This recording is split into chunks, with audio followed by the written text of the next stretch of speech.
Hey everybody, welcome to the Jay Young Show. Here we go today, man. We're excited to have Anthony Scaramucci, the Mooch, the Mooch on today. He's founder and managing partner at SkyBridge Capital.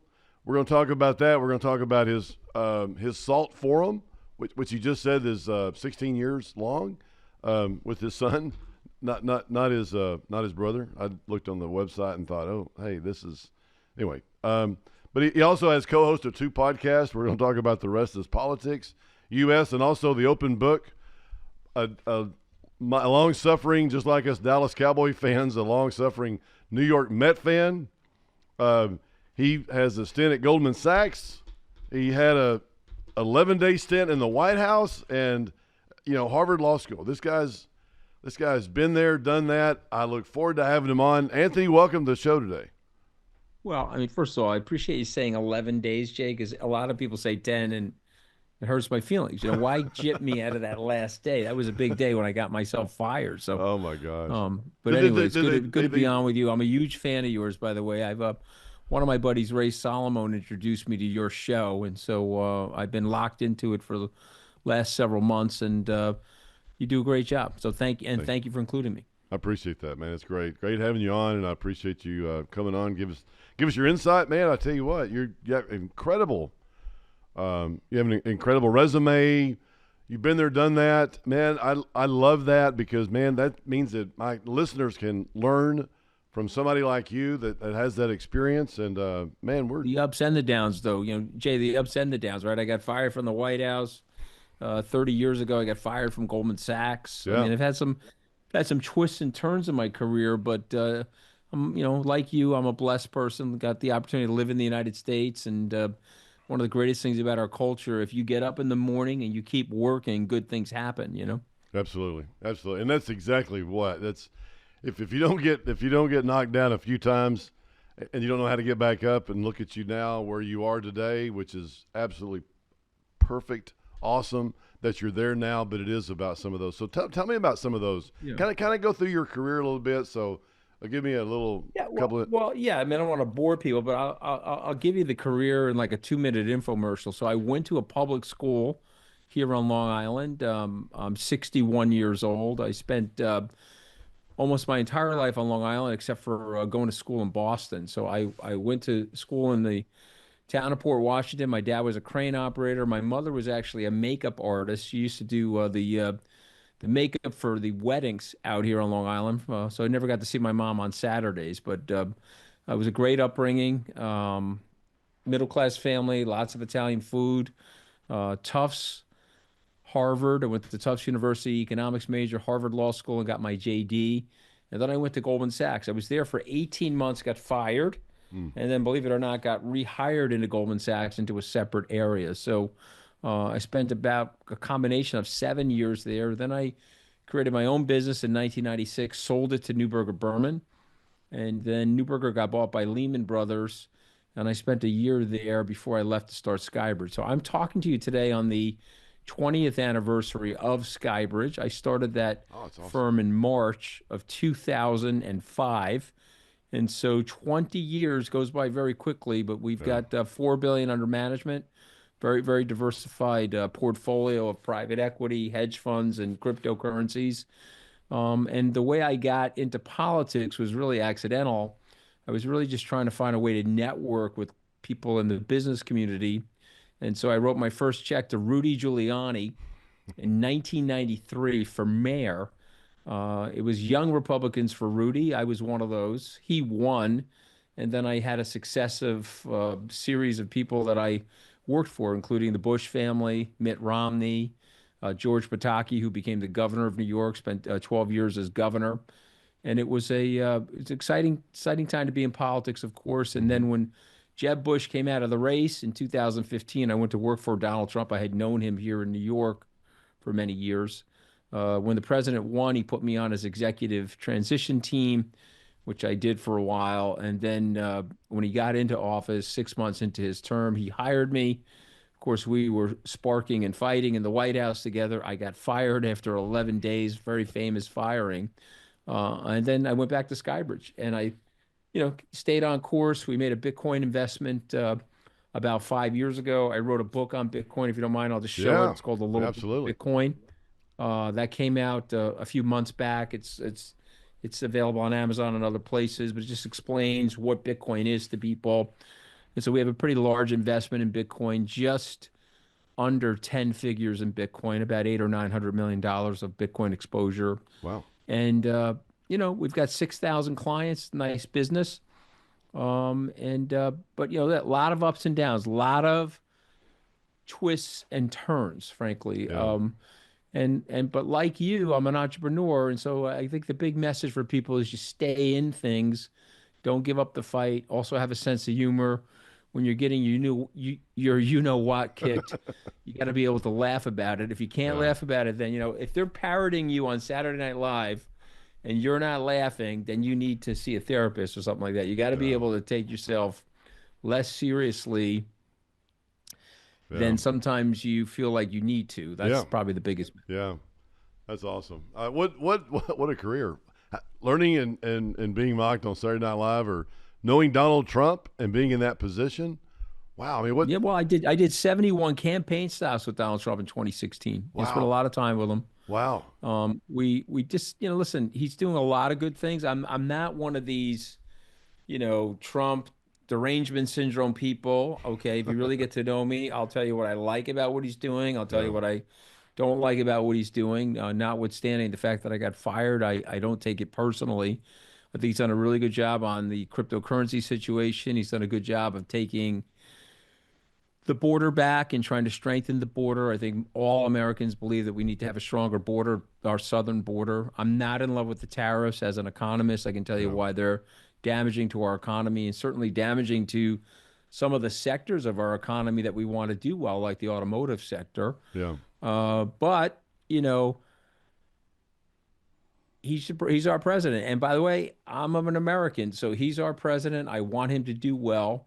Yeah. But we do have free speech in the country, so if I think he's not doing something well, people ask me my opinion, I share it. Yeah. That's awesome. That's great. And I appreciate that, because a lot of people are not really, they don't have all the information, and you've learned a lot, and you're in the trenches, and you talk to a lot of great people with your forum and all the other things. So people that listen, all they gotta do is turn you on, and man, it's great. I mean, I was listening to your podcast with Michael, was it Michael Wolff, the All or Nothing, wrote Yep. the book All or Nothing. I was listening to that, Yep. and man, I tell you what, it's just great information, in today's Yeah. world, and how fast you can get it, So that's really good. I mean, it's funny that you bring him up because Michael, here's another lesson for your viewers and listeners. Michael excoriated me in his first book. I mean, he ripped me to shreds. Wow. His source on that was Steve Bannon, right? So Steve and I don't like each other.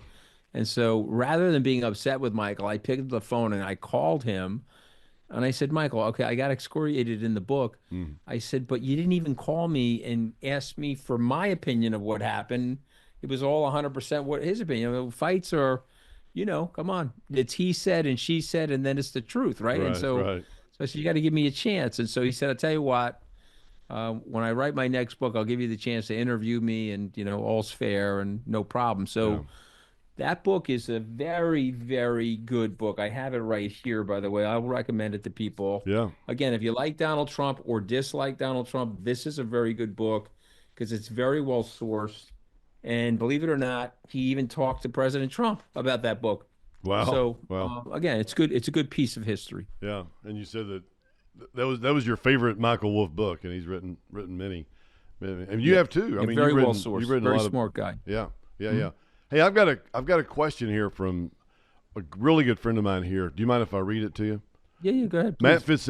Fitzsimmons, stockbroker, SMU guy here in Dallas. I've known him for a long time. He says, does he think Trump will keep moving forward with these policies if we start to see rising unemployment, slowing GDP, and a falling stock market? How long is that leash for this administration? Yeah. You got an So, opinion? so that's a really good question. And I, again, I don't want to be overly critical. I just think it's not well thought out. The tariffs are not well thought out. And Yeah. so tariffs are good, Jay, if you have a market that's being subsidized by another government. So let's say the Chinese government is going to its steel manufacturers and saying, here's extra dough. you'll now be able to price your steel in the U.S. market at predatory pricing, way below where the market should be. And then the United States should say, well, that's unfair to our workers, so we have to have a tariff to create an equalization. So when there's a predatory environment or something happening internationally that's threatening to our workers, then yes, you gotta have a tariff. But a blanket tariff like that is going to stall the automobile manufacturers. If the president goes through a 25% tariff like he's talking about with Canada, the average U.S. automobile will go up by 12,000 US dollars. So Wow. you will price that automobile out of the market for a lot of people. So the gentleman that's writing in that asked this question is asking a really, really good question. The market is down on the year now, down 2.5%. It's down since the president got inaugurated. Uh, and you would say, well, why is that? He's supposedly pro-business, but tariffs are not. Blanket tariffs like that and arbitrary tariffs like that are not pro-business. And let's be fair to the president for a second. He's saying that he wants these tariffs in place to restore manufacturing. That's what he wants. He wants to restore manufacturing. I'm sorry about that buzzer. No. He wants to restore manufacturing. I don't think that that works. We're in a totally different environment now. So market weakens. The president will pull those tariffs. He's pulled some of those tariffs twice now. Right. And he's delayed the tariffs on the automobiles till the 2nd of April. I predict that those probably won't go through. I think he's got a lot of pressure on him right now not to put those tariffs through. So let's see if I'm correct about that. Well, I was talking about it on the show a couple of weeks ago, or last week or week before, just about, I think it's just a negotiating tactic. I mean, I'd hate. Is he really that tough of a negotiator? I mean, is he really? I mean, does he find something and use it to his advantage the most? I mean, is he? He seemed like a really shrewd businessman. I think he's a hard ass. If I could say that word on your show, I hope you don't mind. I mean, he's a little bit of a hard ass. So I don't think that that's necessarily a bad thing, particularly with our adversaries. But I don't necessarily see the Mexican government or the Canadian government as our adversaries. Moreover, he himself, Donald J. Trump, negotiated the USMC, the U.S. Mexican-Canada trade deal. So the trade deal that's in place right now is the one that the first Trump administration negotiated, that Mr. Trump himself, President Trump, hailed that trade agreement as the best trade agreement ever in the world. Wow. And so he's going back on that now, and he's ratcheting up tariffs. And I just want to remind people about a few things. And you know this from the oil and gas industry. A lot of our refineries are set up to refine Alberta crude. It's a heavier crude. Right. It gets shipped over by pipeline or by truck. It gets refined here in the United States. If they cut that oil, or that oil becomes too expensive, it's going to hurt the U.S. economy. It will cause inflation. Right. And then, of course, it causes deflation as the economy rolls over and the economic growth slows and we get into a big recession. So I hope those things don't happen. The stock market's telling you that they believe it is going to happen. But listen, one thing about President Trump, he does use the stock market as an arbiter for his success. And so maybe the decline in share prices will influence him not to do what he's saying to people that he wants to do. Yeah, makes sense. That makes sense. Boy, and I don't. You said ass, so maybe I can say shit show. The Zelensky Ukraine. What was that all about? Is that? I mean, I don't think it's the right approach. So let me just say this, Jay. I'm in the mansion. And we're in the homeowners association together, and your house has been set on fire by an arson. And now you're calling me and you're like, hey, can I use your garden hose? I got to get the house to be set off of fire. Right. And so I got the garden hose out. I'm helping you. I invite you into my living room. Then I bring the television cameras in and I start bashing you in my living room. Yeah. I don't think it's the right thing to do. And I think it sends shockwaves around the world that the United States, who was the beacon of hope and freedom for mankind, and the United States that would reject an aggressor relationship against an ally, and the United States that signed a security agreement with the Ukrainian government in 1994, it's 31 years later, we were dedicated to the principle and the proposition of protecting the Ukraine against Russia. and now the president is siding with Vladimir Putin. I think it's very rough on our European allies. Wow. It's obviously rough on the Ukrainian people, and I think it's dangerous. And now, we sent them weaponry. They bought some weaponry, and we've canceled the signal intelligence on the weaponry. So now they don't even have the coordinates now. So missile strikes are hitting civilians Right. in Kiev, and we had anti-missile batteries there to protect those civilians, but President Trump cut the signals intelligence to those people. So people listening in, if you guys think that that's right, somebody write in and explain why you think that that's right. But I don't think that that's right. And also, Ukraine did not start that war. Right. President Trump is in the UN voting with North Korea and China to suggest that the Russians were not the aggressor. I don't see how that makes sense. And I think again, I want to call balls and strikes. There's some things that President Trump is doing that are good. Yeah. But those things I think are really bad to us. I just got back from a summit meeting of consultants in Amsterdam. It was a big conference there. There were several NATO representatives there that are really upset about the direction that the United States is taking in terms of the overall security umbrella for the free world. Wow. Wow. Unbelievable.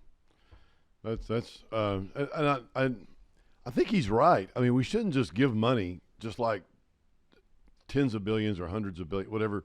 I can't remember how much money exactly we've given Ukraine. Well, the president said it was 350 billion. We've given 160 billion. Yeah, a lot of money. Yeah. Some of it is in materiel. Some of it is in munitions that are being manufactured here in the United States. So the money's actually going into the U.S. Economy, but then it's the materials getting shipped over to Ukraine. Right. And so the president is right that we don't want a forever war. The president is right that we'd like to end the killing and violence. But I don't know if he's necessarily right that we want to partition Ukraine. Right. And we want to set it up in a way that liquidates the democratic government there, and a Putin puppet is installed into Ukraine, because I think that could be a potential disaster for us. Yeah. But yeah, I'm all about ending that war, but we have to be fair to the sovereignty and the integrity of that government. So the notion right now, a lot of his cabinet members are talking about this, that they're going to give 22 to 23% of the sovereign territory of Ukraine to Russia. I mean, look, it's not an optimal outcome. And what ends up happening is same thing in 2014 when Putin took Crimea. We did nothing. He said he was going to stop at Crimea, and then he invaded. I mean, this is what happens. When and again, I'm not comparing anybody to Hitler. I'm just talking about history. Yeah. Hitler told Chamberlain, "I'm taking this area called the Sudetenland. I want that area." It was part of Czechoslovakia and Yugoslavia. They said, "We don't want you to do it." He did it. Chamberlain went to go see him. He said, "That's it. I'm not going to do anything else." And Chamberlain said, "Okay, we have a peace deal with, President Hitler or Chancellor Hitler." And of course, that didn't happen. By September 1st of 1939, he was marching in Poland. So there's a history of authoritarians saying one thing, doing another. Remember, the Minsk Agreement, which took place after the Crimea invasion, was supposed to be a permanent ceasefire. Right. And of course, that only lasted 8 years. Wow. I like Elon's comment this week. He says, "Hey, would you everybody pay your taxes into the United States government so we can give it to other countries?" I mean, it's like, man, let's just pay our taxes here so we can make sure that we're taking care of other countries. Listen, I get the frustration in the United States. I'm just saying that the U.S. has to be very careful because we're very integrated with everybody. And let me just say this to you and your viewers and listeners: if you looked and analyzed our economy, we're 4% of the U.S. We're 4% of the global population, 26% of the world's output. That's where we stand right now in 2025, and that's exactly where we were in 1980. So we've had 45 years. The entire world, as we both know, Jay, has grown a lot, economically expanded. Living standards are up in places like China, other parts of the world. And yet the United States has maintained its economic superiority and its mantle of economic leadership. And so there are reasons like that for that. Some of that money that we're giving overseas is actually to protect us. You know, when we give aid to Pakistan, it's in exchange for us keeping track of their nuclear weapons. We don't Right. want their nuclear weapons to end up on like Al Qaeda eBay, as an example. Yeah. And so we are paying them to give us the right to keep track of them. Right. I would argue that those payments, while if you look at them prima facie, wow, we gave a couple $1 billion to Pakistan last year, that's taxpayer money. Just imagine a cataclysm of one of those bombs going off in New York, Los Angeles, or Chicago. Mm-hmm. You know, it's trillions of dollars of damage and irreparable harm to the United States. So there is some methodology to the things that we're doing overseas. Moreover, the soft payments that we sometimes make to countries does help the prestige of the country and helps us maintain our supremacy as it relates to the US dollar. You know, we are the reserve currency for the world for a reason. We've got very predictable laws here. We've got a diverse and decentralized government. There's a lot of reasons why we're doing so well. Mm-hmm. And so I just want to be careful that we don't overly upset the apple cart. Is Elon Musk correct that there's waste and fraud in that government? Absolutely. Yeah. Should that waste and fraud be cut out? It should. But we just got to be very, very careful strategically about what we're doing as it relates to our soft power. Yeah. I mean, that's not our decision what they do with the money. It's our decision to give it to them for some peace. You know, have world peace and not like you said, have nuclear Yeah, well, bombs. remember, we sent $14 billion, which is the equivalent of about $250 billion, 2024 dollars. We sent $14 billion in 1949 to Europe to help rebuild Europe, also known as the Marshall Plan. And people would say, well, why would the United States give all that money to Europe? Well, Europe was devastated. And if we didn't give them the money, they probably could have ended up in the jaws of the former Soviet Union, and it could have been communized. And that would have been devastating for U.S. markets, the capital market system, democracy, et cetera. So I could make the argument that that money was well spent, and it also gave America a big, rich market that we could export products into. So again, there's cost benefits to everything. And I think it's the same thing with the tariffs. There are benefits to those tariffs, and there are costs of those tariffs. I think we just need to think out what the costs and benefits are and recognize that everything is really, really connected. If you pull a string over here, it could unravel something on the other side of the economic equation. Yeah, that's true. That's true. I can see that. I can definitely see that. Hey, I know that when you wrote the book, a little book of Bitcoin, and you have written other books as well, but that was definitely a clear, I say clear passion project for you. It seemed like you really, No question. really got into question. it. Really, tell our listeners here. What drove you to it? What do you think? Where's Bitcoin going? I mean, I know that, man, when President Trump got in, it's like went back from 70 to 100,000, and I think it's now at around 90 or something. But Yeah, it's about 88. Yeah, no, listen, I mean, I've been a Bitcoin holder for 5 years. Wow. I believe in the long-term prowess. where was it and the 5 years long-term ago? Where was it? I'm sorry? Where was it 5 years ago? So I bought my first Bitcoin at 12,000 in about Wow. October, September of 2020. Awesome. It went from 10,000 to 69,000 into November 2021, and then it dropped because of the leverage in the system, and there was a fraud committed by a big cryptocurrency exchange called FTX, and so it's a very volatile asset. It went from 12,000 to 69,000 Oh my gosh. to 20,000, and now it's back up at 88,000. But I think the good news, and again, I want to be balanced. The Trump administration, and particularly the cryptocurrency policies being led by David Sachs, are well guided. They're exemplary, frankly. And I think David Sachs and his team understand that we need to make America the center of future financial technology innovation, future financial technology, fintech creativity. And so I think that stuff is happening. And this asset, as I explain in the book, is a store of value. This is a long-term digital store of value. Right. And if we're correct about this $88,000 price will go to $888,000. Wow. Because that would represent the same market capitalization of gold. And so is that going to happen today? No. Could it happen over a 5 or 10 year period? Yes. And again, if you own Microsoft the last 10 years, you did 10 to 1 on your Microsoft. You did very well. I think this is an asset like that. And I I'm recommending it to our clients. Can't, I guess, give you investment advice directly, but at least I can explain the reasons why we like it, and I try to do that in the book. Yeah, that's awesome. Hey, okay, let me look at it again. I got Matt Fitzsimmons, my guy here. He wrote me another question. He said, also Sure. as a Bitcoiner, what does it make? What does he make of the idea of a strategic reserve that includes this guy's pretty sharp here. Includes us buying other crypto like Solana, ETH, etc. Do we really have the money to be buying non-productive assets?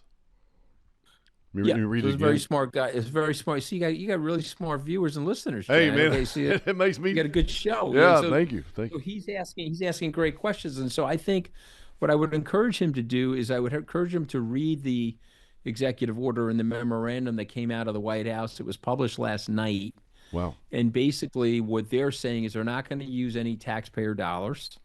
They're going to make sure that it's cost neutral to the United States. So, in other words, if they seize Bitcoin assets as a result of a crime or something like that, it's going to go into the reserve. Could they sell some assets to buy Bitcoin? That is quite possible as well. I think they made it very clear in that communique that the other coins are probably not candidates for the strategic reserve, but they could end up in a sovereign wealth fund situation in the U.S. Michael Grimes, who's been on Wall Street for a very long time, is going to lead the effort to create a sovereign wealth fund for the United States, and maybe there'll be some of those assets in there. But I think that the point is you're non-productive in some ways, but it would be very valuable to us if the rest of the world accepts Bitcoin as a digital store of value, like we have a strategic reserve in gold. I think it would be very valuable to us to have a strategic reserve in a digital asset like Bitcoin. And again, read the communique. They're going to keep the Bitcoins that they have. They're going to find revenue neutral ways to acquire more Bitcoin. And I think it's splitting the baby quite nicely. And so I don't think it's going to have a big negative impact on anybody. And additional taxpayer dollars are not going into it. But remember, and this is something everybody should know, we have about 27, 28 things in our strategic reserve. It's not just petroleum reserve and a gold reserve. We have palladium, lithium, rare earth minerals. There's medical supplies in our reserve. Oh, wow. God forbid that there's another pandemic and things like that. So there's a whole host of things that the U.S. government is warehousing to protect U.S. citizens and the economy. And I'm one of the people that believe that Bitcoin should be part of that. So, some can criticize me, say I'm talking my book, but you said something earlier, which I appreciate, and I appreciate the compliment that this was a passion project for me. I really do believe in it, and I do want people to understand it, and I do want people to think about having a piece of it in their investment portfolios long term. Right. It definitely makes sense because I know that you can either buy it on an ETF with your stockbroker, or you can buy it or put it in your vault or do the 2-key thing with the vault and all that, or you could just do it with you, right? I could send you money and you could put it into your. I guess you have a fund. We have a crypto fund. We have a hedge fund, diversified fund of funds. We have a lot of different ways you could do it. Or you could just buy IBIT, the BlackRock registered ETF, and put it in your brokerage account. You get the exact same return, and BlackRock stores it for you, and they do it at a very low price. So there's a lot of different ways to do it. Yeah. I know a lot of old guys up here in Texas would love to put money with you because they say, "Oh yeah, me and Scaramucci are partners, and we're in this Bitcoin thing together." And of course, if you ask them I got a lot of clients in Texas, and I get down there a lot, Jay. And what do they say about Texas? I got there as soon as I heard about it. Right? There's some great line about Texas. Yeah. How long you been in Texas? Well, as soon as I heard that there was a Texas, I showed up. There you go, man. I tell you, it's a great place. But I love getting to New York too, man. I tell you, it's really a great city. Great city. But here in Texas, I drive 5 minutes to work. I drive my car 5 minutes to work, so it's a little different than I got back from LA 2 nights ago, and we took from the hotel to the LAX. It was like an hour. It was like 3 miles or 5 miles, and it was like an hour drive. And man, it's just Mhm. incredible. But Texas is a great place, except for the weather. You don't move here. You don't move here for the weather. I guarantee you that because it's. Oh yeah, I've been in Midland, Texas in the hot summer. I stayed at that newish Marriott there. It was blazing out there. There's a big Bitcoin miner in that area. It's owned by Genesis Digital Assets, and I went to visit the miner. I have an investment in that company. Oh wow, good, Yeah, good. So is that from the natural gas that they mine the exactly. Bitcoin? Yeah, Wow.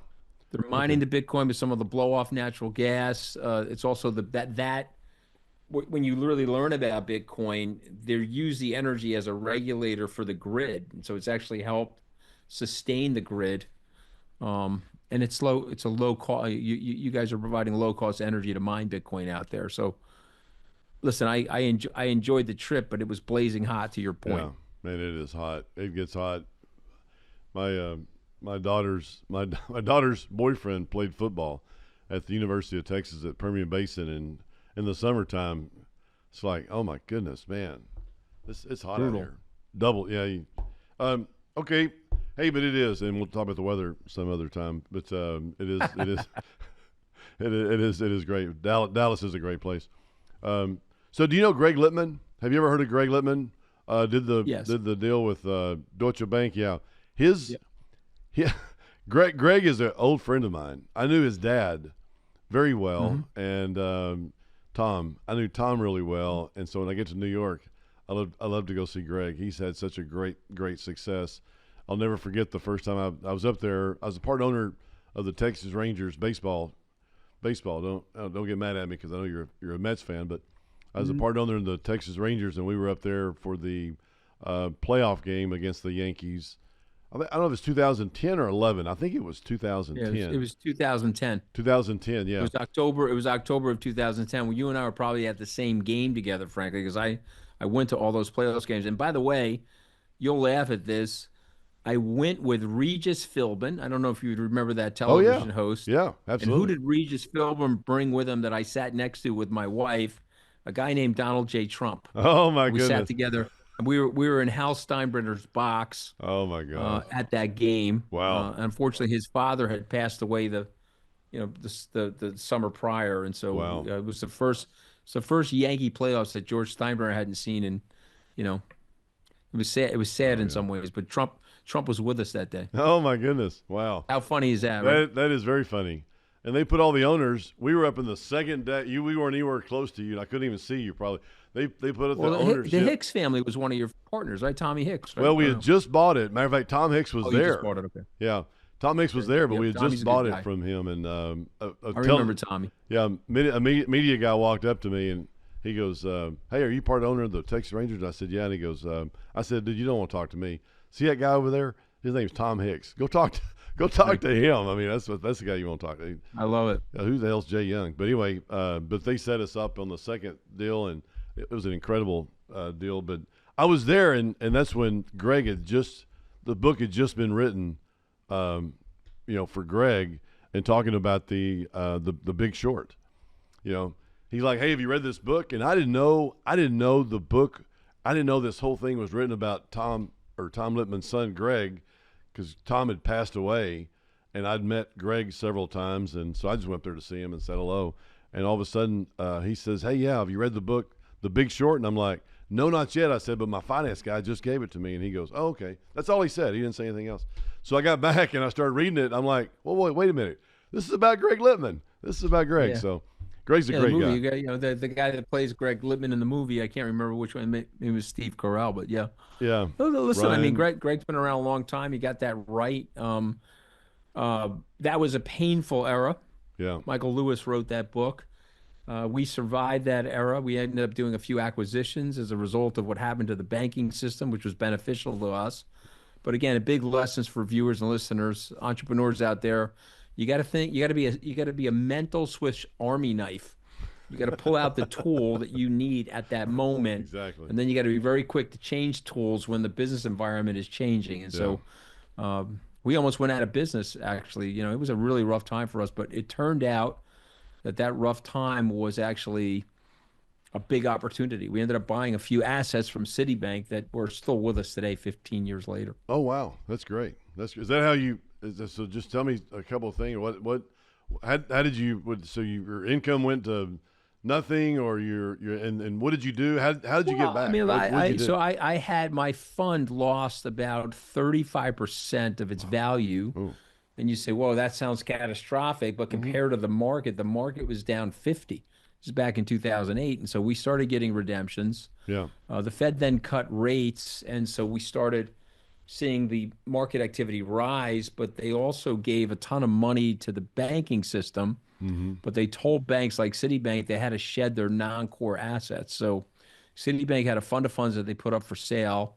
I bought that, or not me, but me and my partners Mm-hmm. bought that from Citibank Wow. at a discounted price. And when the market recovered, Jay, we had lost some money in our fund, but we were making it back. But we had this other fund that we had from Citibank, and the combination of those two things was quite good for us. And it ended up, I think it ended up saving the firm, if I'm Yeah. just being so direct. I mean, Yeah. we were in a perilous situation.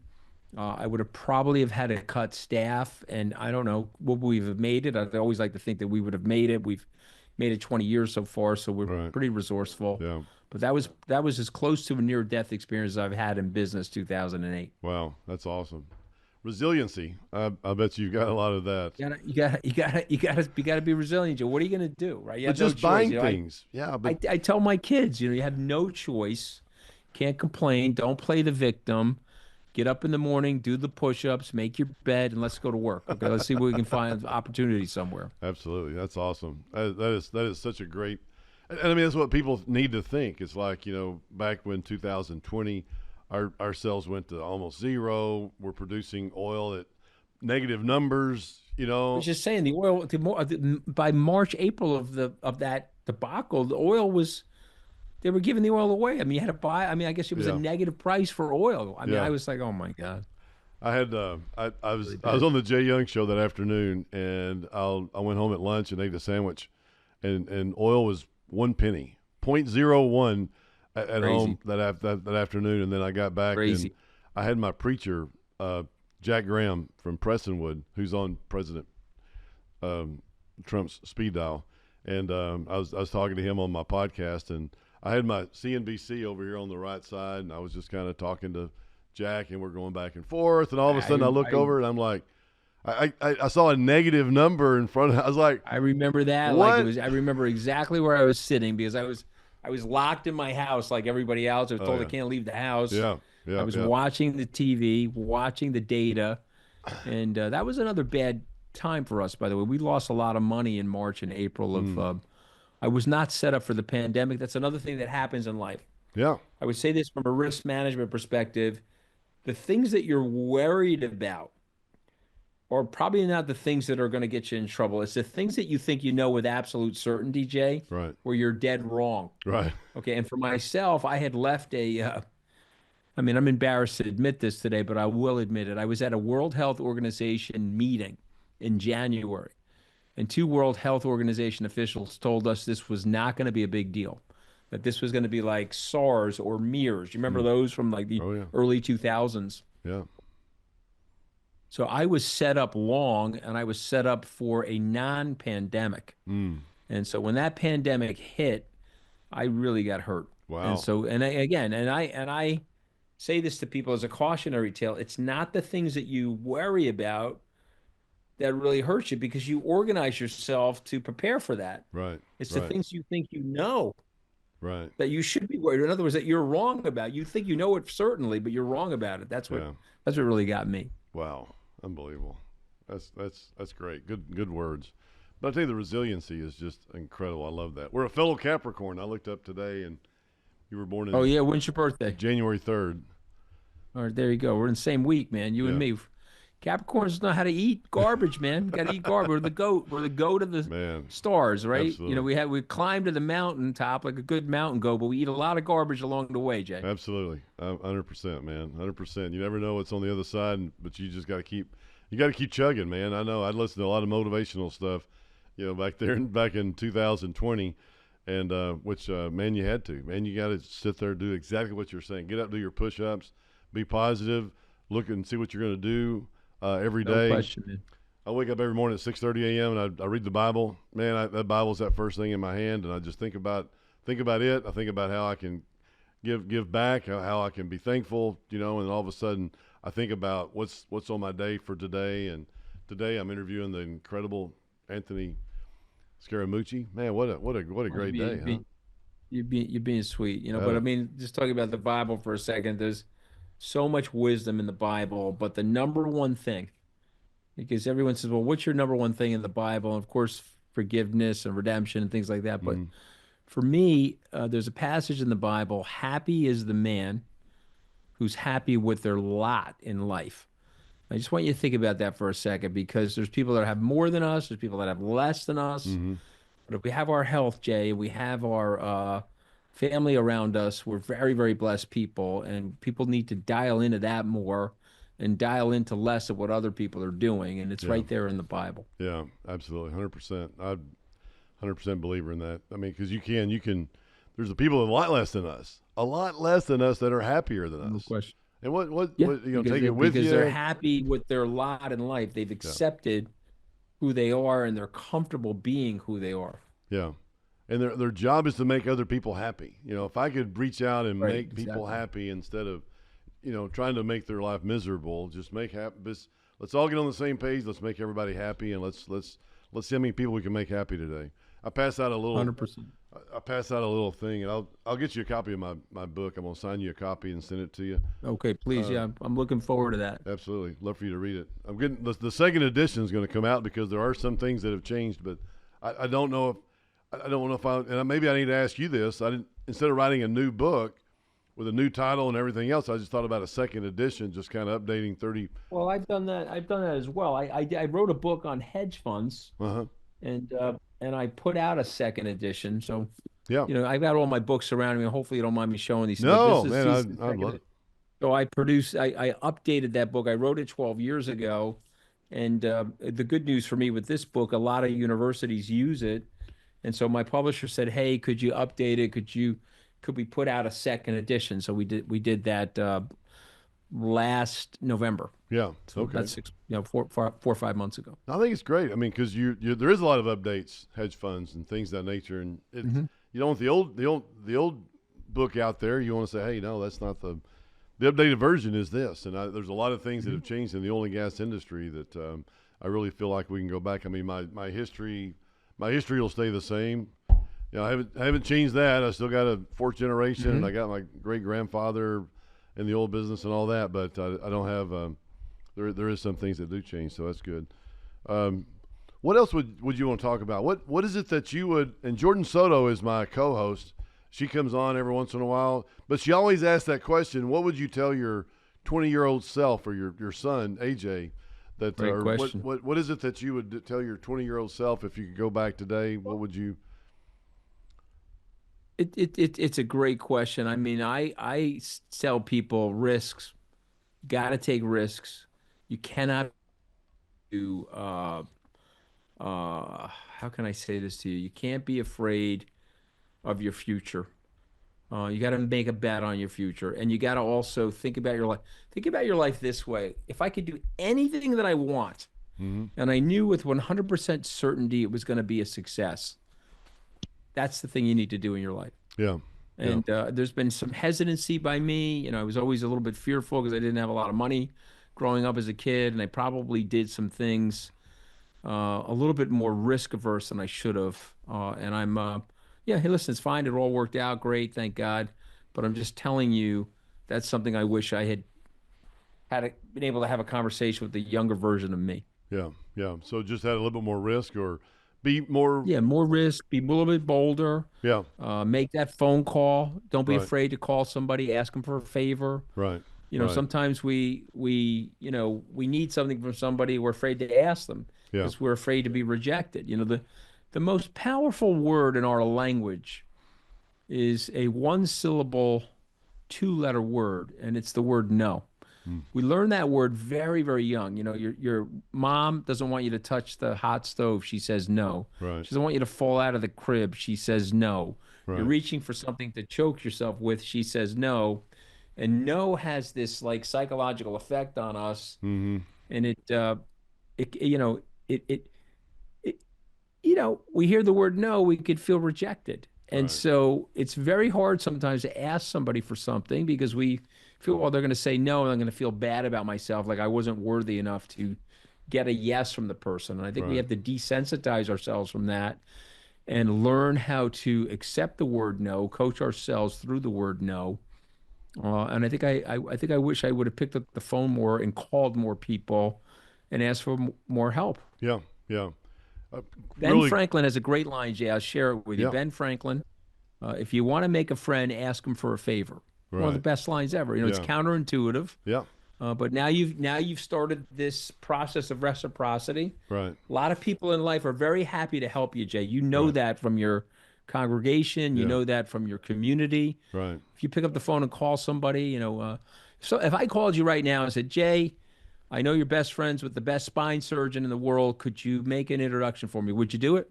Absolutely. Of 100%. course. And then you'd feel good about it. You'd Yeah. feel good about it. And Absolutely. now we're bonding. I Right. mean, if you want to make a friend, ask the person for a favor. Yeah. That's awesome. A really good friend of mine, Bob Bodine, wrote the book The Power of Who, and it's an incredible book. And I've had him on the show, and I had lunch with him. No, I haven't But had I'll, lunch. I'll pick it up. Oh, The I'll buy Power it. of Who, Bob Bodine. He's an incredible guy. I'd love to introduce you to him sometime. Next time you're in Yeah, that'd be Dallas, great. or if we're up there in New York, or whatever the case, or at your forum. I'd love to be at your forum.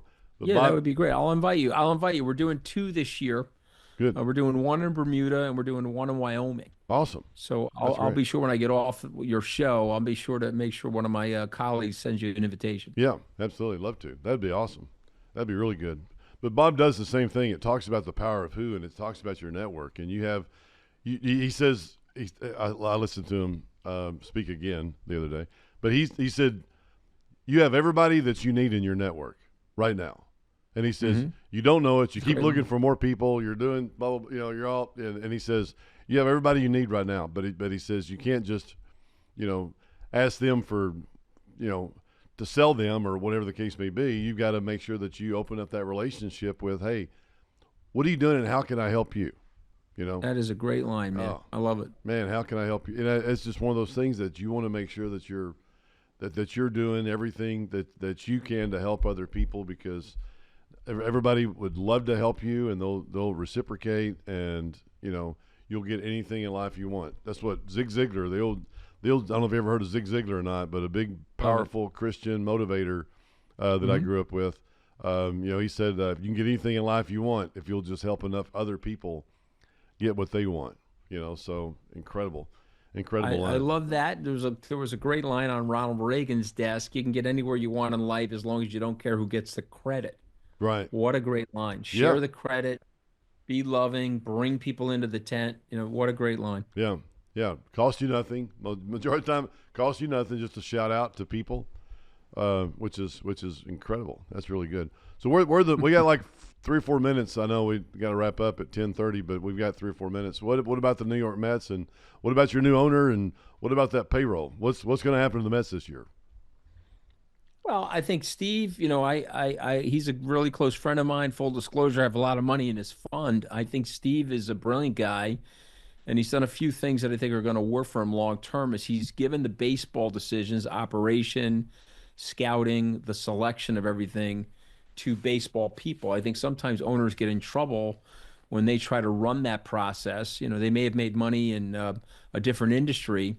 I may be a smart person, but I'm not qualified to be a brain surgeon. And so sometimes very wealthy people sometimes think they can do everything. And I think the owners that get too involved in the operational decisions, they can't win the championship. Because what happens is you're too emotional if you're the owner. So Right. Steve has Right. detached himself. He's put some really good baseball people in there. The payroll is out of control. Juan Soto's number. I think he's getting like $600 million. I'm sorry, $600 a minute for the next 15 years. Oh my God. For the next 15 years of his life. Okay, so it's a $765 million package. He's a great hitter. People say he's good to have in the clubhouse. Not a great fielder. That's okay. They've got a stacked team. But remember, this, I know this. Young teams win championships. Great pitching wins championships. A phenomenal relief pitcher wins championships. So they do have those ingredients. Question is, are they going to do it this year? I don't know, but I would make a bet over the next 5 or 10 years, they will build a consistently championship-oriented quality sort of a team. Steve is going to be the Dodgers of the East, if you will, and he's competing neck and neck now with the Yankees, which is something that the Mets never did in this town. Right. So we'll see. Right. I'm a huge fan, Jay. I have to confess. If I could, I didn't have other things to do, I would go to 100 games a year. Wow, that's great. I love it. I've got a great suite here at Ranger Ballpark, but Nolan Ryan is a good friend of mine, and he was with the Mets back in 1969. Yeah. That was awesome. Well, if I can ever get you to New York, you come to my suite. I have a signed number 30 Mets jersey from Nolan Ryan. Oh, I wow. bought it from Fanatics, and it's up there in my suite because I was a big 69, 73 Met fan. Yeah. We traded Nolan Ryan to the California Angels for Jim Fregosi. What a disaster. I mean, I'm sure Jim Fregosi's a nice guy. I'm just talking about quality baseball, Yeah. But Nolan man. Ryan, if you see Nolan Ryan, you tell him he's got huge fans in New York, and I'm convinced that Nolan Ryan could probably still throw in the high 90s. Okay, that SOB looks like he's still in good shape. Oh man. Somebody told me he's pitching every day or something like that, loosening up his arm. Yeah. No, he's God a great bless guy. him. Yeah, we flew to Castle Pines in Colorado and played golf with him and Ruth.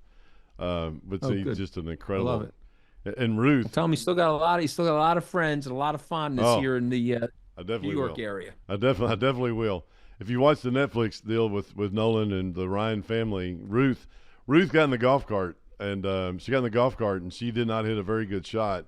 And she got in the golf cart, and she just was so mad at herself. And she's like, "Come on, Ruth, let's do better," And she was, man, you could tell where Nolan got a lot of that fire. Man, it was from her, man. I love it. That's I love it.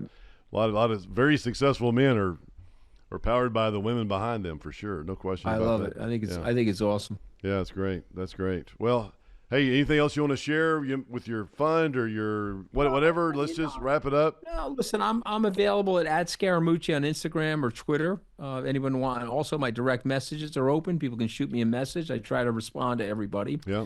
And I would just tell you that the secret to getting successful in my mind is staying in things, be determined.